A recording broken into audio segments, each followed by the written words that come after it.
Okay, and we're live. G'day, guys. Welcome back to the Pittsburgh Steelers Syndicate, or the Loser Syndicate, because we lost.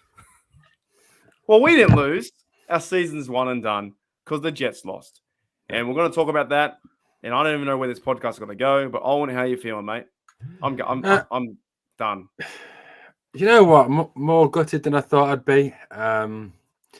Just because I don't think we deserve that at the end of the day. I know that people can argue that it's all down to the fact that we blew it at the start of the season and those defeats to the Dolphins and to the Jets are the ones that in the end have cost us, and the Pats as well, because win one of those games and this doesn't even become a discussion today because it's a case of our destiny, and destiny is in our own hands.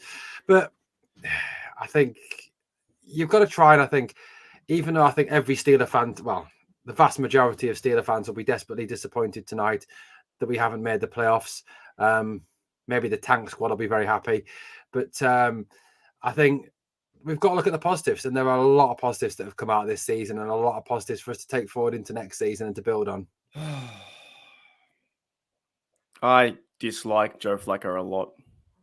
Why did the Jets start Joe Flacco? We had to rely on Joe Flacco. That game was like a boring game. And I never say that about the NFL. 6-6, Jets miss a field goal. And I know, look, I also respect that comment too, but I'm putting that aside. We needed this to happen, so we put that aside. Yes, we should go out there and win on our own terms, 100%. We both agree on that, right? So don't jump at us in the comments. But when it comes down to today's game, the Jets stunk, and they couldn't even help us out. And it went to a last-minute safety for 11-6 or whatever it was, 1 by 5. It's like the Dolphins won't win the game. They won't. The Pittsburgh Steelers since the bye, deserve that playoff spot. And I know they don't get it, but they deserve it. They really do. If you're going to say if it's going to be Patriots, Dolphins, or Steelers, I'm not even being biased. Look at the football today. There is much better football from the Steelers than the Dolphins. Much better. They got a third quarterback in Skylar Thompson. It's much more exciting play. And the football god said, you know what? Joe Flacco, you stink. You can't even go down and get a TD. You can't run the ball. And that's the way it went. I'm actually gutted too, man. I'm really pissed off. I really am. I wouldn't even care if the Steelers made the playoffs and next week they lost 30-10. It would have been exciting to see them at least have a try. And we know that the Bills are going to smash the Dolphins 110%. Mm-hmm.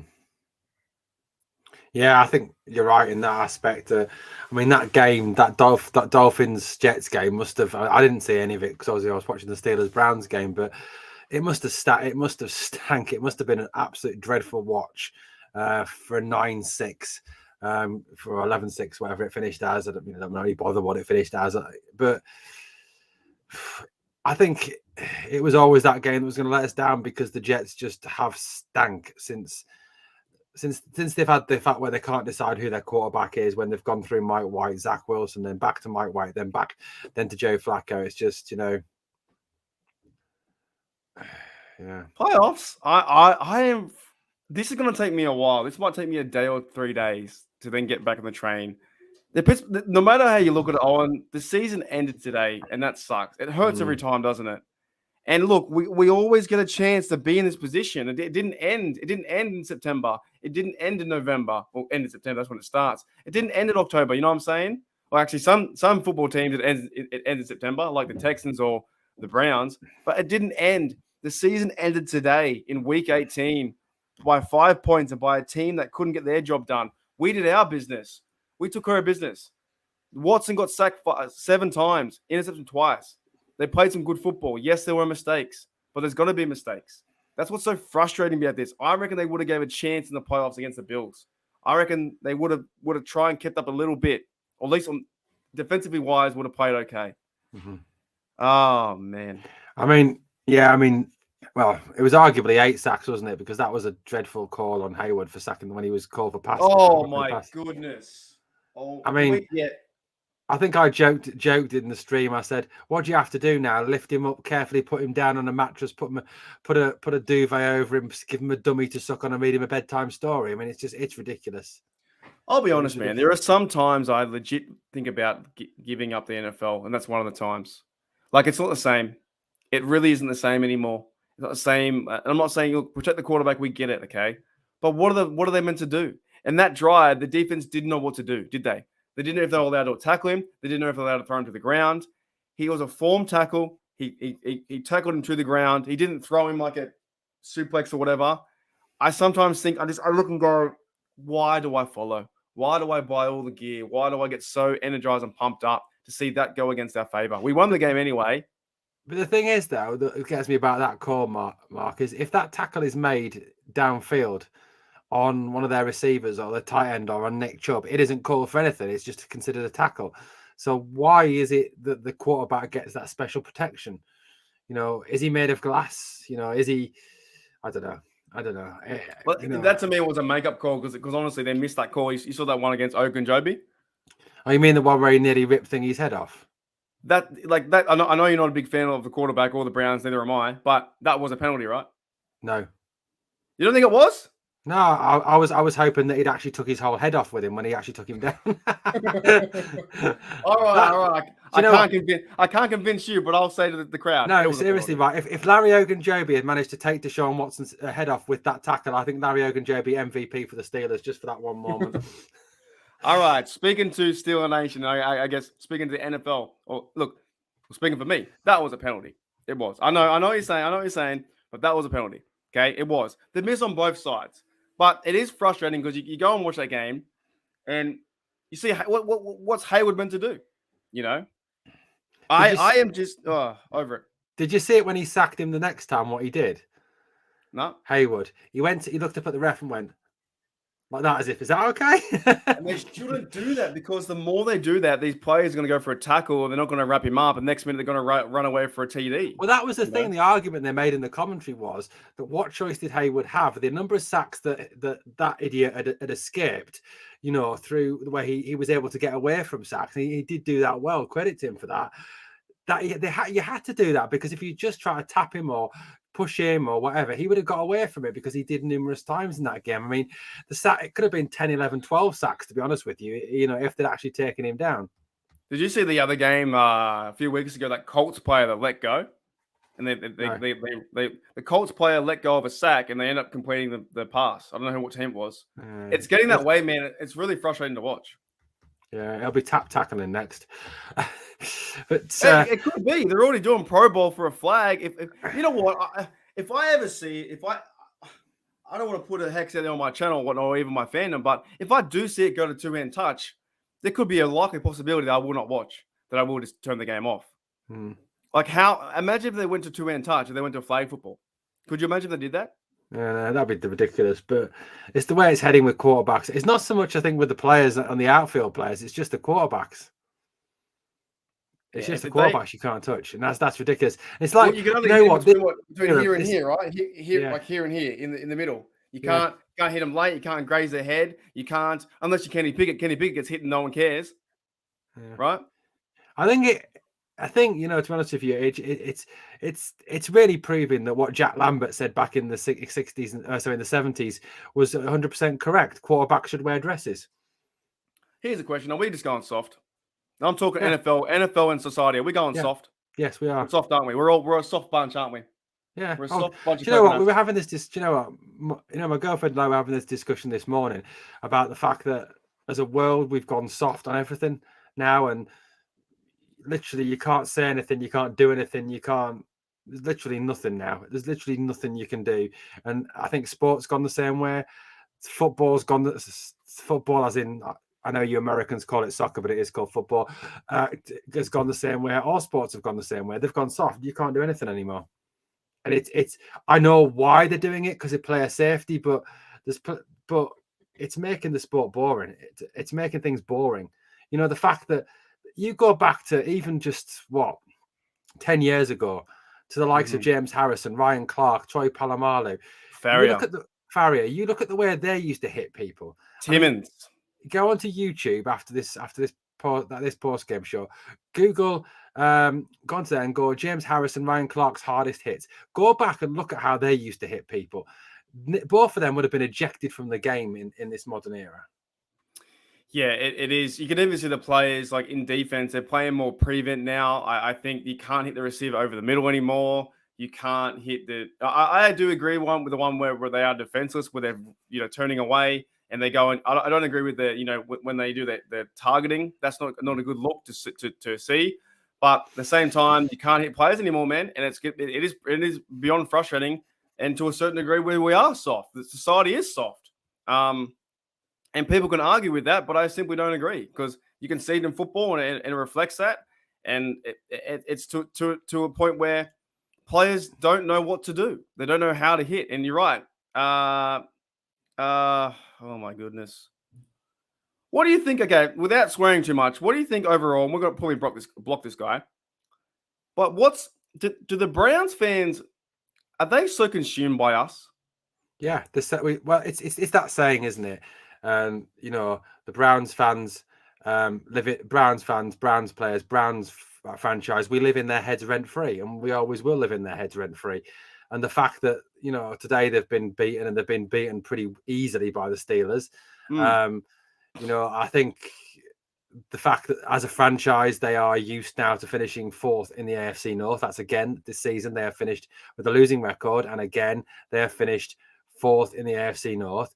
And to be honest with you, they've put their franchise into hock for a very average quarterback. They put themselves in the position where that man, and I'm not going to name him because I don't want to say that man's name, is going to get paid $250 million in guaranteed money, and they've given away all their draft capital, and they've busted their cap space up to pay an average quarterback that much money. They're a very badly led team. They're a very badly coached team. They've got Myles Garrett, who, in my opinion, is just a truly pathetic human being because he is so obsessed with the Steelers. It is frightening how obsessed he is with us.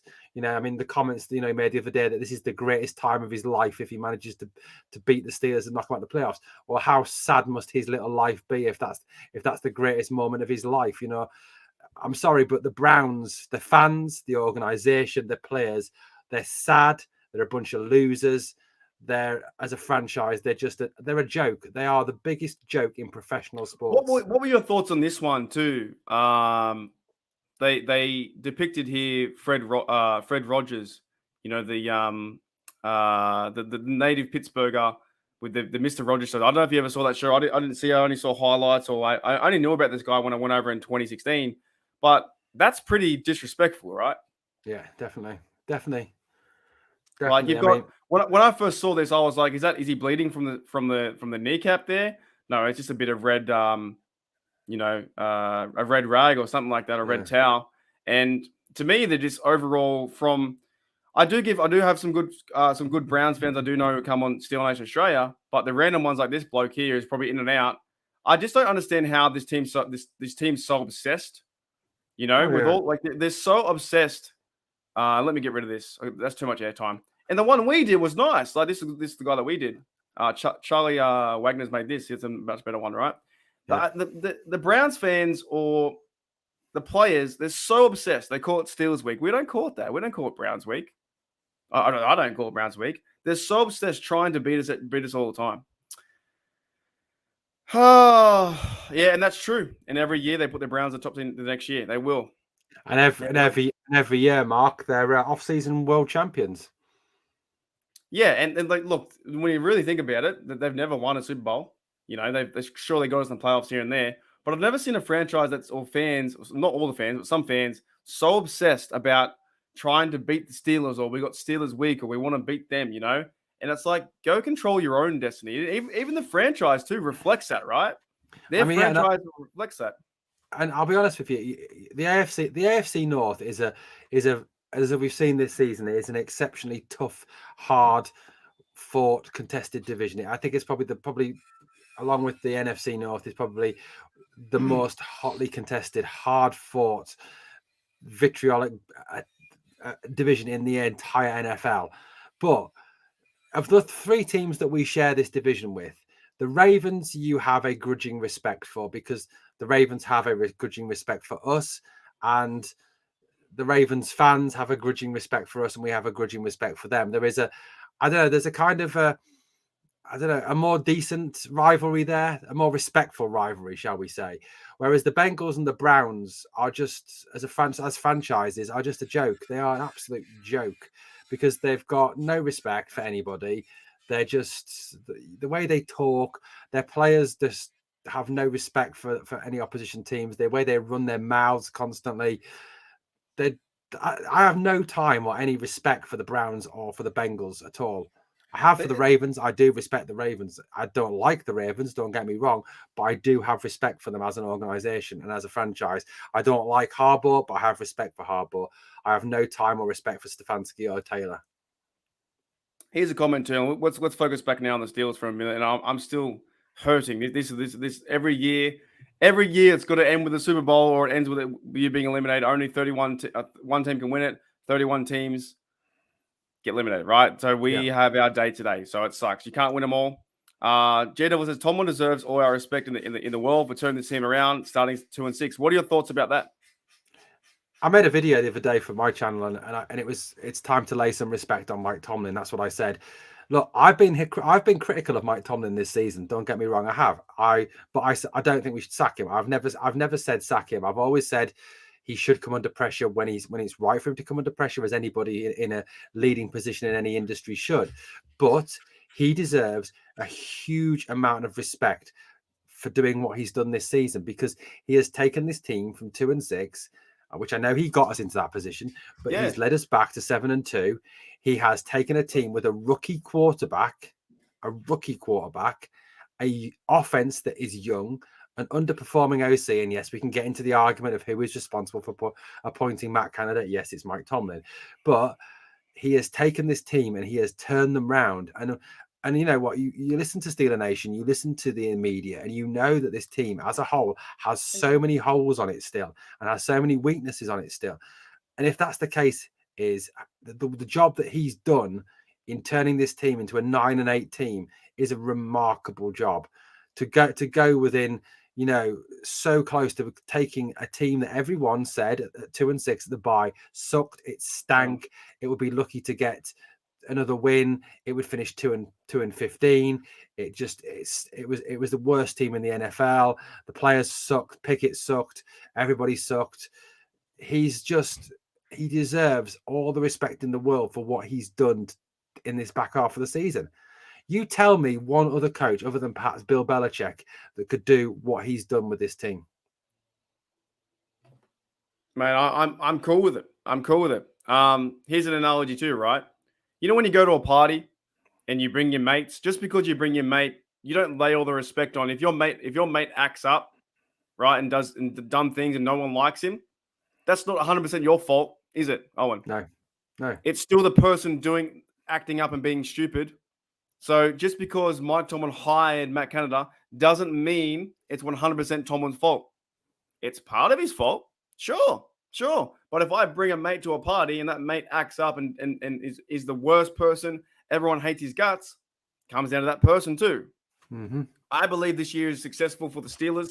And once we get over the hurt of being eliminated and the season's done, and maybe the hype shouldn't have been there. Maybe we should have lost the last 2 games in a row or whatever, right? And we should have been having this conversation earlier, and we could have dealt with the season-ending grief earlier. But to me, this season was successful because if you want to use the same narrative that Mike Tomlin hasn't won a playoff game in 7 years or 8 years or whatever, to me, it doesn't really count for this season. This season, getting this team with a chance for the playoffs and going 9-8 is pretty successful in my opinion, the way they did it, right? Mm-hmm. No, TJ Watt. If we got TJ Watt, what happens in the first few games? There's no way we go into the bye at 2-6. We still think we're going with a losing record, but I don't think we go in at 2-6. We win the Jets, we win the Pats games. I think honestly do think that they were 1 possession games. We would win those with Watt on the team. Pickett starts week 1. I think we win the Jets and the Pats game as well. It could have been so different. And I don't know, look, hindsight is an amazing thing. To sit here in week 18 and look back over the season and use if we'd had if Pickett had started, if this, if that, then if we targeted George Pickens more. I mean, he went off today. He was amazing today. That catch that he took on the sideline, I'm surprised he didn't get called for taunting. I don't know if he saw what he did. He waved to the Browns players and then signaled first down. I'm surprised he didn't get done for that, but he just He's very sneaky with that. He's very sneaky and nonchalant with those little waves. You know, yeah. Matt, He was exactly what we needed in a big game. A wide receiver to show up, and that's why it sucks because show off. I'm telling you right now. Johnson today sucked. He was awful. I mean, he dropped so many balls. And you know what, Mark? It's again another case of Deontay Johnson. Big game. We needed someone to show up, and he lets us down because big games is when he doesn't show up. He chokes in big games. He can do it when it doesn't matter, when the game is not on the line. He can do it. But I think today we really did see out there who our wide receiver one is for next season. And whoever our offensive coordinator is for next season, whether it's Matt Canada, whether it's a new offensive coordinator, they have got to be scheming George Pickens 100%. And the other player as well, I think needs to get a lot more targets next season, who I was so impressed with today, Connor Haywood. Haywood, awesome. Absolutely. That lad has grown so much this season. And I bet his big brother is so proud of him.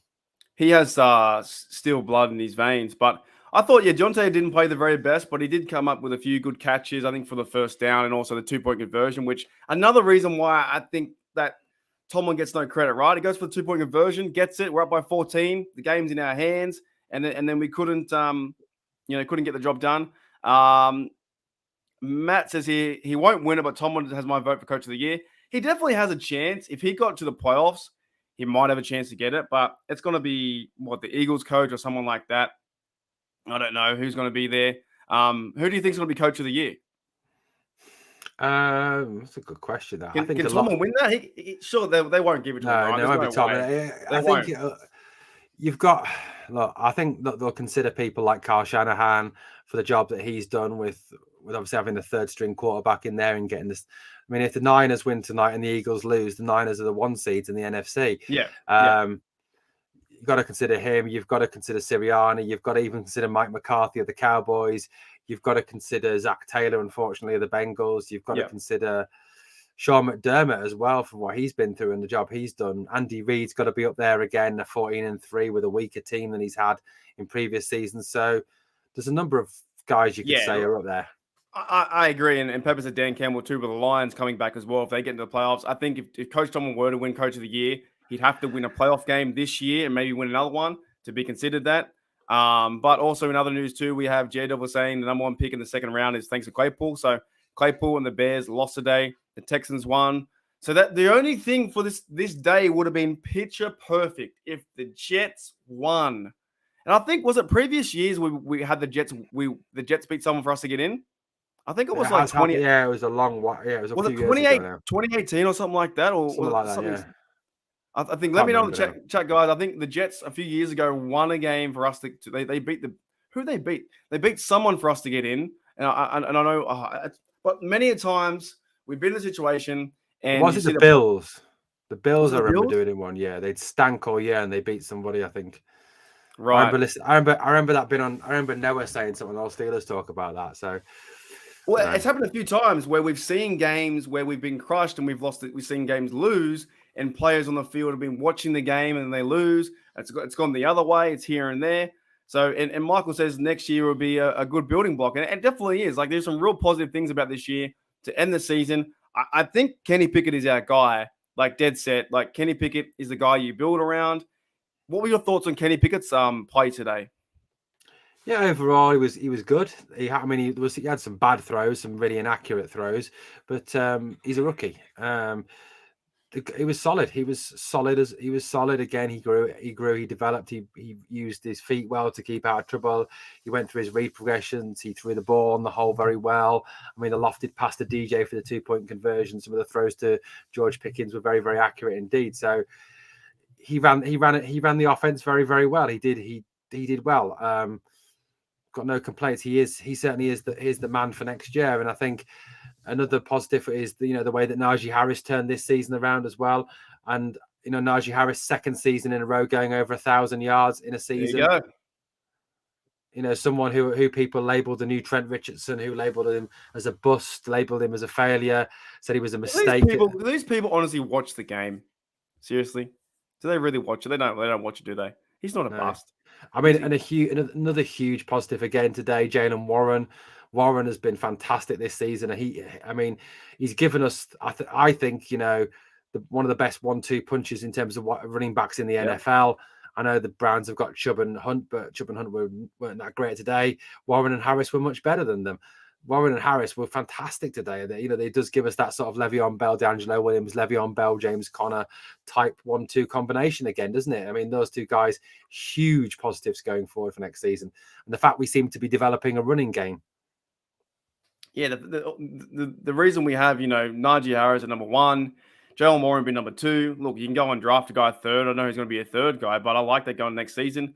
Go to the O-line, stuff like that. Inu says here, I'm genuinely sad. I am too. I just think this team could have made a little bit of noise in the playoffs.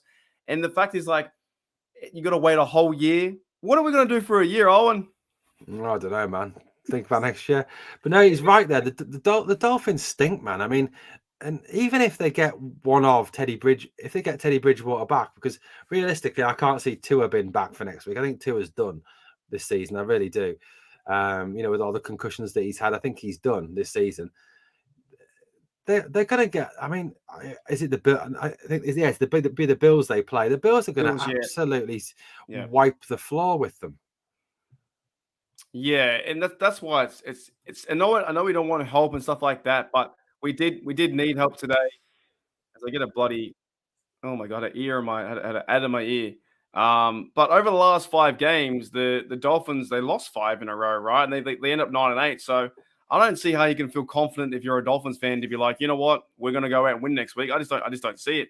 You go to their schedule and you just beat a Jets team that Joe Flacco. Imagine if it would have been better. And I know they're trying to do the rival mode, but it would have been great to see Steelers versus Jets to get in, wouldn't it? Steelers versus Jets to get in, we would have won. Steelers versus I know they beat us at the start of the year. I get that. I understand that. It's just frustrating because the Dolphins season, they lost 33-17 to San Fran. LA beat 23-17, 30-29 to Bills, Green Bay, New England. They all lost, and they beat the dang Jets. Here we are.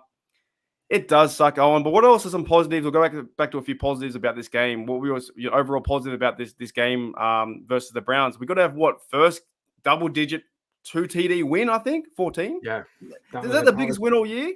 That might be. I think it might have been. But positive. I mean, obviously the pass rush back as well. Sacked Deshaun Watson on multiple occasions. Damn, I said his name. I'll have to go and have a shower now, or a massage. I don't know. Anyway, I mean, we sacked him loads of times. Steelers lead the league in interceptions. I think it's 20 picks now we've had this season. Which is unbelievable. Awesome. Obviously, Kazee was again. I think we've got to keep hold of Kazee. He's a big positive coming out this season. I agree. Alex Highsmith is a huge positive. I mean, he had more sacks than TJ today. He wasn't just his sacks today. It was his run support, his tackling and run support. I just thought I thought Alex was out of this world again today. He was absolutely out of this world yet again. Massive positive. Cam Hayward doesn't seem to get any older. Huge positive for that as well. Cam is Cam, and just Cam's a legend. I mean, absolute legend. I just looked at the schedule. Did we lose it with the Trubisky game against the Ravens 16-14? You look back at since November 29th, oh my goodness. Well, look, the Bengals. Oh my goodness! If we go back to that game against the Ravens, you know, and I know, and Trubisky. People feel disagree with us, but Pickett plays that game, the full 60 minutes. He doesn't throw 3 touchdowns. He doesn't throw three interceptions, and we don't lose that game. The Ravens suck. The Ravens stink. They are one and done in the playoffs. They got owned by the Bengals today. They stink. Proper stink, the Ravens. Seriously, Pickett plays that game. Roquan Smith doesn't get away with that hit, whatever. There's no way on God's earth we lose that game. Not a chance we lose that game.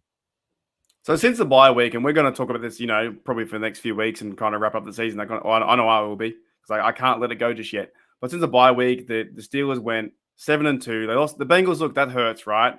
But the Baltimore game, that was a win. If that was a win, and Trubisky is throwing picks, it's frustrating. Is Trubisky back next season? Because I heard what really frustrates me about this too, right? Is a guy like Trubisky is not a Steeler. I think they cut him. I think he's gone. I think because I saw an article the other day saying that Trubisky rushed his chance in the he wished he had more time. He to me is not a Steeler, and I know they stuffed up playing him, but like it's frustrating that a guy like that stuffed our season up. Yeah, definitely. I don't think they'll cut him because he's got trade value. He's still got a season left. He's still got 1 season left on his contract, so they could trade him for something, a player, a draft pick, whatever, if that's what they intend to do. But I think obviously a lot depends on what the situation is around the backup quarterback. That's my mate Dylan from Australia, Trukutsky. Yeah, I don't think they cut him just because he's got a year left. He's got a year left on his deal, and I think he has got some trade value. So I don't think they cut him. No, but I think a lot will depend on what the situation is with backup quarterback, because realistically, Mason is gone. Obviously, at the end of this season, he ain't going to stick around because he won't want to stick around, because he feels that he should have been the star this year and blah blah blah, whatever. Mason, go back to being Cindy's girlfriend or Barbie's girlfriend. But we've got to look at, I think, who they're getting as a backup if Trubisky isn't here. I mean, whether that is drafting someone like Sam Hartman in a later round from Wake Forest, or going out and signing an experienced vet behind Kenny. I don't know. I don't for the moment know who is going to be on the free agent market. I haven't looked into it yet. So, you know what? I just saw then too. I'm looking at the schedule. We didn't win one game against the AFC East. No, we didn't. But yet we were NFC South champions. So New England beat us 17-14. New York beat us 24-20 because Kenny Pickett threw that pick near the end, and New England ran down to win the game, right? 17-14. That was the Trubisky days.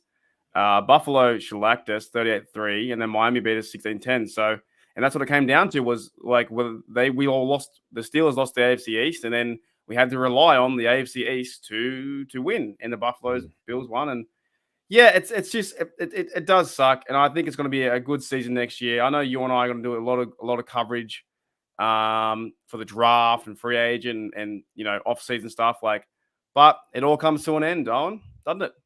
Yep. All ends tonight. No more post games for another how many months? And what do we do now? I kind of think, what do we do now? It's such a weird feeling that it ends like that. It just ends, and and I guess the best feeling is when you go and win a Super Bowl. But this team has got some high praise about it. I think the defense, they stood up in the second half, of the season. They couldn't stop the run in the first half. They were dreadful. Maybe let's talk about a few things about who do you think stays on the defense, and what needs to happen there for next year, do you think, or this year? Defense, the big thing for me on the defense is there's 2 positions we need to put effort into, and whether that's through a free agency period or whether that's through the draft, is we need a cornerback one. Look, I get what people are saying about the offensive line, but I don't think the offensive line is as bad as everybody makes it out to be. I don't think it needs a first round pick, second round, third round pick, a second round pick. Yeah, maybe we've got 2 very good high second round picks, but for me, the priority has to be, and look, forget the Artie Burns incident. That was an accident because we were so focused on getting William Jackson the third, and then obviously he went, and it was kind of, oh God, we've got to get one. We'll have him. We'll have that one. It didn't really work. So we need a cornerback one, and this cornerback class is very deep. There are a lot of very good cornerbacks in this class. Joey Porter Jr. out of Penn State, obviously the son of Joey Porter. Keely Ringo, who is out of Georgia Bulldogs. So again, a class act. I've seen a lot of Georgia games this year, and he is a class act. Cam Smith is another one. There is a lot of talent in this cornerback class. So for me, cornerback one is a massive priority. That is if I was the GM, and look, we're not realistically going to get anybody in free agency because the only decent free agent cornerback is James Bradbury, who is from the Eagles, who's going to cost a fortune, who we're not going to pay because we don't do that. So it's got to be a draft, and for me, round 1, pick whatever we are. We take Joey Porter or we take Keely Ringo. That has got to be the first round pick, no matter who is available on the board. It's got to be a cornerback. I think we're 20 or something like that, 19 or 20, something similar around that mark. So pretty similar to last year with Kenny Pickett being 20. It's going to be exciting off season, and now of course we've got the playoffs. And for me, I'm going to have to root for the Ravens are done. But there's no way the Ravens win anything. But I'm going to root for the Bengals to lose. We don't want to see them win. And then it's back to it. But I think we're going to end it here, guys. Owen, do you have any final thoughts? And I know we're going to be we ain't stopping, guys. We ain't stopping doing the Syndicate. We ain't stopping doing Britsburgh Owen on his channel. Check out Britsburgh Owen too on YouTube. Check out my YouTube channel, Steel Nation Australia. We ain't stopping. We might do different kind of content. We might, have a day off here and there because, obviously it's the off season. But you'll see videos from us. Maybe not always daily, but we'll try and tackle the off season because to me, sometimes the draft does go a bit long. Like from now, we're talking about the draft, right? And when's the draft? In 4 months' time. So, it's free agency first anyway. So yeah, just got to go through it all. But to me, sometimes that's why I like being in the playoffs because you can cheer your team on a bit more and until we start going to those kind of issues. But what are your final thoughts, Owen, on this season? And then I'll wrap it up too. I think it's been a funny season. It's been a really funny season in terms of the fact it's a season of two halves. The first half was very poor. The second half was absolutely fantastic, excellent. Everything a Steelers team should be in the second half of the season. Fighting, battling, never surrendering, never giving up, never taking a backward step. That's what being a Steeler is. I'm immensely proud of these players. I'm immensely proud of this team, and I'm immensely proud that I've been a Steeler fan. I've been a member of Steeler Nation because of the fact that how they've come down the stretch, how they fought and battled and clawed for every point, every victory in this last half. I am immensely proud of them. I am immensely proud of Mike Tomlin as our coach for what he's done.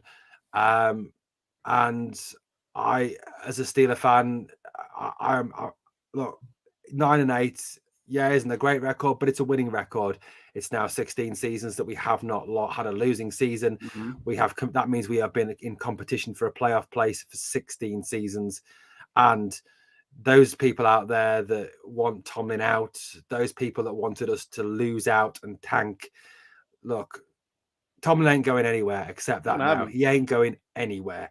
And there are, with the exception of, I think, a couple of teams in the NFL, 29 other teams that would kill to have him as their head coach.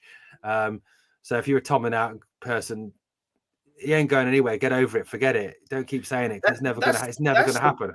That's the point too. He's not going anywhere. Just move on. Like disrespect that decision of the Rooneys. Like if you respect the organization, it's not going to happen. Like, it won't happen. The Fire Tomlin crowd, he got a winning season again. It's not happening. He now has Kenny Pickett as his guy. It's not happening. My final thoughts is, look, it does suck losing. The end of the season always, it happens every year, right? You've got 32 teams. Only one can win it. And I thought the team played pretty well after the bye. They went 7-2 or whatever it was. They're playing some good football. I think we did deserve to be in the playoffs. Now, if we were to win a playoff game, I don't know. I have no idea. But I don't think the other teams, the Dolphins, they're going to get on there and get smacked. The Ravens will get smacked. I think overall it was a good season. And you are right, Owen. We just comment, comment on who's going to do this, who's doing that. But we don't control what the Rooneys do. And right now, with this young team, I don't think a new coach would even help. No. Would you think would that work? Would a new coach coming in? Of course it wouldn't. It wouldn't, because you've only got to listen to the player. Look, it's really easy to know as an owner when it is right to move on from your head coach, when it is right to move on from your manager, because what you hear from your dressing room is a very lot of nothing about the manager, nothing about the head coach. That's when you know that it's time to move on, because that person has lost the dressing room, has lost the locker room. Sorry. You never hear that from these Steelers. You only hear positive things about Tomlin, from Pickett, from Harris, from the team leaders, from Hayward, from Watt. You hear that they would run through walls for this guy. They die for this guy. They do anything for this guy. That's what you hear. And that's why, like I said, he ain't going anywhere. He still commands the respect of the dressing room because you listen to the players, he does. And The other thing I was going to say, which I put in the live chat as well, those lose out crowd, the tankers, you're not Steeler fans. You don't root for your team to lose. If you are rooting for the Steelers to lose, you're a Browns fan, you're a Bengals fan, because they're the good fans who root for us to lose. So if you wanted us to lose out, us to lose out from 2-6 to go 2-15 or to tank, that would have been awful for a top 5 draft pick, go support the Browns, go support the Bengals. I have no time.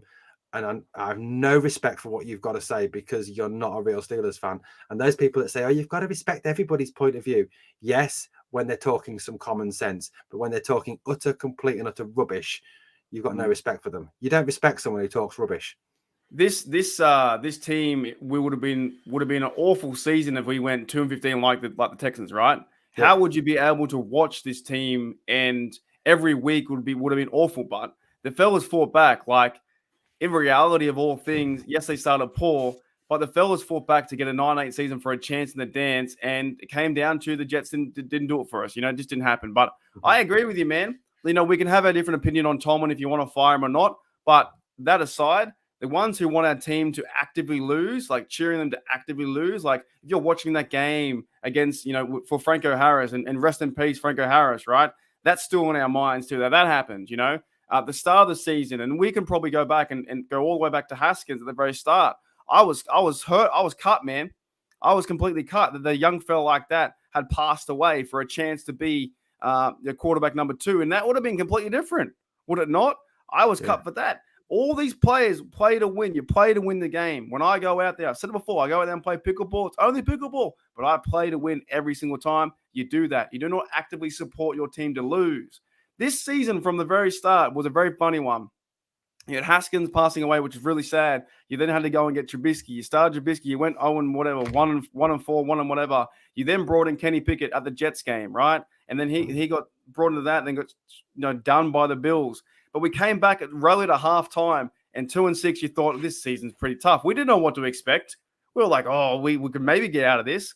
They came back and they won 7 out of 2 games. They lost to the Bengals. They lost to the Ravens, which we could have won that game as well. It didn't go our way this season. I think overall it's a pretty successful season, and I even think it's more of a successful season than last year. I reckon it's more successful than last year, in my opinion. I think Big Ben was near the end of his time. Big Ben even came out and said, Kenny Pickett, you can't throw. He went back on his words. A lot of guys didn't give Kenny Pickett time, right? Kenny Pickett is a leader. He's becoming possibly maybe the franchise guy. We'll see what happens the next year or two. I like his progression. I like the fact that we use Najee Harris. I like the fact that we're using Warren. I like the fact that the Steelers are winning even with a Matt Canada offense that we know is predictable and quite boring. Yes, the run does work and we cheer him on when he gets 8 yards, but at the same time, it's very boring. So they're just not very creative with the offense like that. They give Derek Watt a TD, and that was awesome to see. But I think overall, in a big nutshell, Tomlin had this team together. The Rooneys won't fire Tomlin. That's the thing. And we all support our Steelers to win. We all support the Steelers to go and win the North. And we all support them to win playoff games. I think you'll see a transition next year. Whoever they get in the draft, the O-line played fantastic too. The O-line was unbelievable near the end of the year. And for what they had, the pieces around them for the youngest offense and the defense coming back at it, sign a few players, sign some big marquee guys, go out there and dominate the Bengals and dominate the AFC North, and I think you have a better chance. The Steelers also went 4-4 at home. I think all those things come together. You have Kenny Pickett in his second year, Najee in his third. There are things moving on off season. I think besides the COVID stuff, like things are getting better. They're now going to Latrobe. You know what I mean? Things are getting back to normal. It's Pittsburgh Steelers football. Owen, we're going to get you to a game, hopefully the next year or year after, right? Yeah. There's some good things, man. It just does suck the way it ended. It really does. Anyway, that's my final thoughts. I think it's a good win. And you know what? I can't handle there is no the fire Tomlin crowd. Just kind of done. I'm just kind of over it. Like the team went 9-8. It's fine. It just sucks we didn't make it, Yeah. And if we did make it, I always think, what do you need to never say it again? But it's going to happen because it's left or right, upside down, doesn't matter. But Owen, oh man, I'm done. Are you done? I'm done, man. Woo! All right, guys. Thank you for that NFL season. This is one last bit. Thank you guys for checking out Pittsburgh Steelers Syndicate. Thank you for sticking with us the whole year. This channel is turning 1, I think, in a few weeks' time. So we're now almost so close to 2,000 subs. We love our team. We talk football and Steelers. Owen's from England. I'm from Australia, so we have that different perspective. Just want to say thank you, Owen, for doing being part of the Syndicate, mate. Shout out to you for doing all the hard work. And look, I know we're just on YouTube, but there is appreciate that. There is a lot of hard work on YouTube. There's a lot of mental gymnastics you got to run around. Look, it's not like super physical hard work or labor intensive, and I've never been that guy. But it's mentally draining sometimes. Doing the videos, editing, putting out videos that no one watches. So make sure you watch every video. Yeah, exactly. I've got a really good idea. I got a great idea for a video, and then it does nothing, and no one gets around. So it's been a fun journey, I think, this year, and we're so close to 2,000 subs, and every sub helps and counts because we're building a bigger community, and we're so passionate about our team. And if you guys like our takes, dislike our takes, we will have that conversation. However, if you come into the chat and just say, "Oh, Steelers stink," or "This guy stinks," you stink, then no, I won't have the conversation. I will ban you straight away. If you call me an idiot or whatever, or you think you don't know anything, because half the time we say, "Oh, Owen doesn't know anything because he's from the UK." Mike, what do you know? Go follow rugby. I don't want to hear that crap. I have been watching this team for a very long time. I know how it works. We are a fan channel, fan driven, unlike some other channels out there that don't have fans as their hosts. But Levi says he loves the channel. So yeah, appreciate you, Owen, for being on this and the journey. I think 1 year's coming up. And as Todd says here, 2-6, I'm very proud. That's crazy, man. To go 8, I wish we had one more win and we were in the playoffs. And then whatever happens. But I'm super proud of this team, man. I'm super proud of all these individuals. Warren, Haywood. We got some Steelers, right? We got some proper true Steelers, yeah. Oh yeah, we got some. All righty, let's end the video with the cheesy sound. Yay! All right, thanks, guys. Enjoy the rest of your day. I know it sucks. It just got to go through the motions, but we'll be here covering the Pittsburgh Steelers as best we can. And here's our cheesy music to end the show.